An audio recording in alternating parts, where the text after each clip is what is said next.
So pumunta po kayo sa Landbank iAccess app.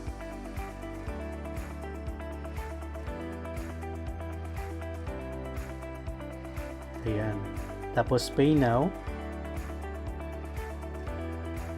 Then hanapin nyo po Office of the Ombudsman. Then Continue. Next dito ay Clearance. Continue. So nakalagay po dito yung amount, email address, tapos kung ilang copies, applicant's name, date of birth, contact number. Sa reference number po, ang ilagay lang po natin ay NA.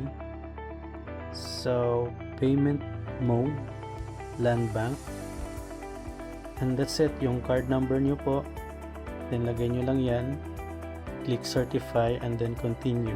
So ito po ang screenshot ng aking payment sa Ombudsman Clearance. At ito rin ang ginamit ko na proof of payment.